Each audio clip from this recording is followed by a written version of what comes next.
Hi, and welcome to another video in our AppSense tutorial series. In this video, I'm going to show you how to configure Adobe Acrobat DC, aka the reader, from running the built-in update service.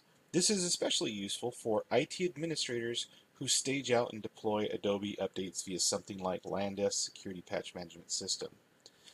Once again, my name is Rick Smith, and I'll be your host today. If you find this video useful or you learned something new, I'd love to hear from you. Feel free to leave a comment below, find me on LinkedIn, or you can follow me on Twitter. If you like this video, go ahead and give it a thumbs up. If not, just go ahead and give it a thumbs up anyways. Either way, go ahead and subscribe for more videos and updates to come. And now you get to see my 5-second disclaimer. Need more time? Just go ahead and hit that pause button before moving on.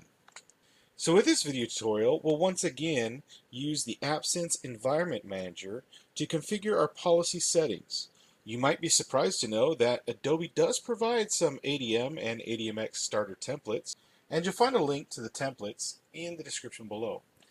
Another great method to use is the LANDESK Security Patch Management definition, which is up there on the screen, but that's not the focus of our video today. So let's go ahead and get started. Alright, so here we are on Adobe's website where we've downloaded the ADMX and ADM templates. For our purposes today, I've gone ahead and downloaded the Adobe Reader DC continuous track and the Adobe Reader 11 ADM files. If you need to go above and beyond the starter, Adobe does provide a preference reference to where you can set and identify what registry keys need to be set in the policies.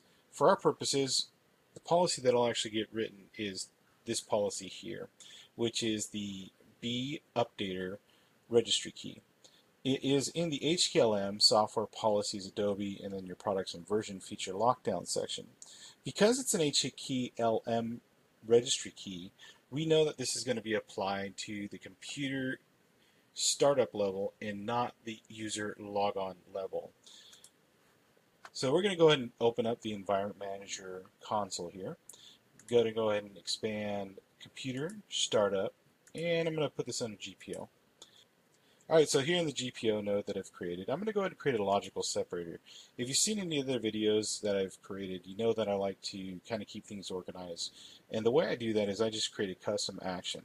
And the action is actually going to do nothing. What it is I'm going to do a couple dashes, provide a description, DC settings. And I'm going to do a couple more dashes. And what I do with that is I just simply disable it.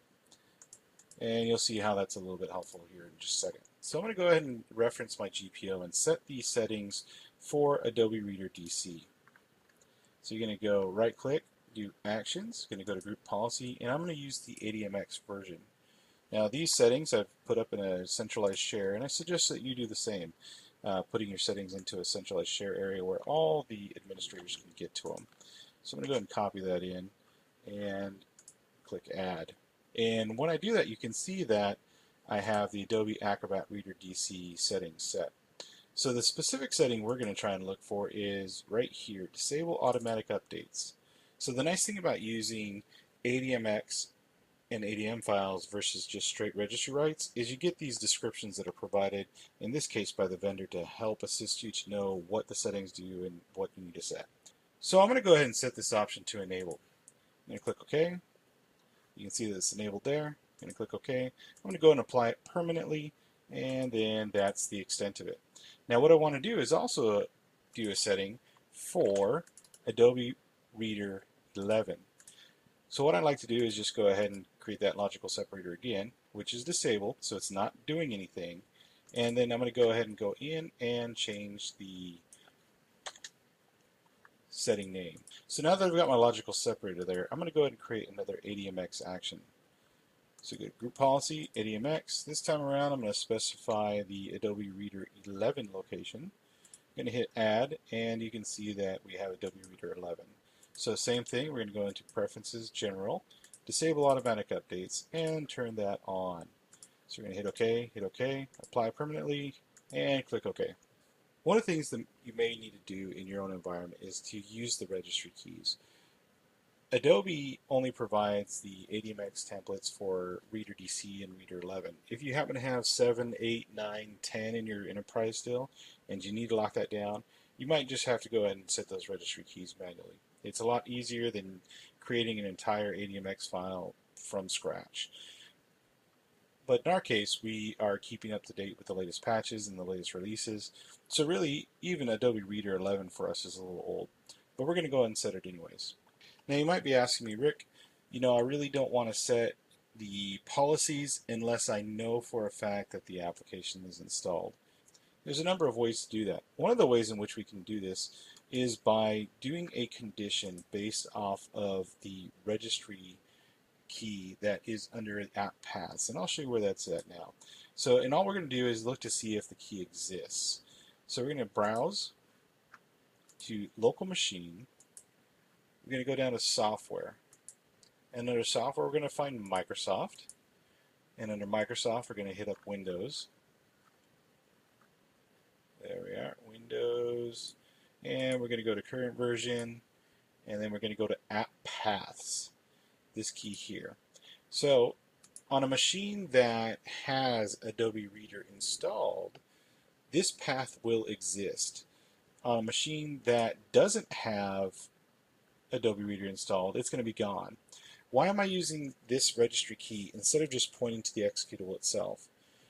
Well, during the installation, you can set a path that is different than the default path. So by specifying an executable, you do stand the potential of possibly not having that file locked down. It also could be that somebody went in and changed the executable location, whatever. In this case, we're going to go ahead and use the path registry key as our condition of whether or not we're going to write down these settings. So all we're doing is seeing, does this registry key exist? If so, let's go ahead and check it. Now, one of the things that I also like to do is go in here and just provide a much simpler description than what is set by default. So I'm going to go registry condition if Adobe Reader is installed.